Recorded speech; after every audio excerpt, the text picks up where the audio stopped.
Ngonyora umweki yange shona nsanda swikakumba. Swikakumba inda kumbudzi.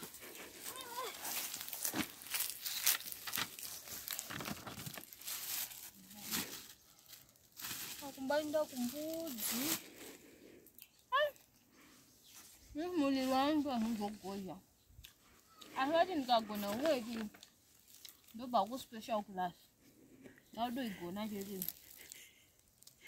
Hari inochengeterwa mvura inonzi chii?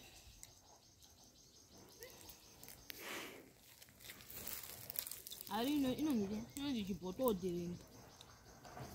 Chibhotodhiringi.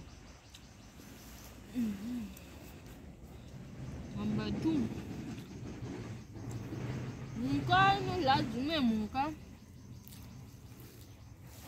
Muka inoladzime muka. Ndikudzisimba. Dzisimba ndakava waitaura kuti vakala manalisi dzisimba. Muka inoladzime muka. Number 3.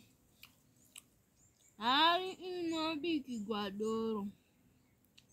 Chisupa. Go hari inobikigwa doro. Chisupa. Acho ndochigona veshe. Muka inodlamiti macimbi. Macimbi yakadiwo. Macimbi. Anonyani masimbi. Ngozaudza misu ndadati macimbi. Masimbi ndandogona. Number 5. Mumbi wehari. Mumbi wehari anonzi chii? Mbiamaduwe ndo anomba hari kakuru. Ngazi mbiamaduwe. Mumbi wehari anonzi mbiamaduwe. Aha.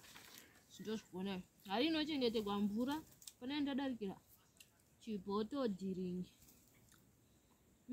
Muka inodladzimwe muka. Dzisimba wakala manalisi. Tichi vakavina ndaudza. Wava waitaura kuti ndakala manalisi. Vataura neshamwari yavo. Number 3. Hari inobikigwa doro chisupa. Aizvi ndozviziva. Number 4. Muka inodladzimwe muka inodlamiti masimbi, macimbi, ndadati macimbi. Vaudza ticha. Number 5. Mumbi wehari anonzi mbiamaduwe. Tapedza.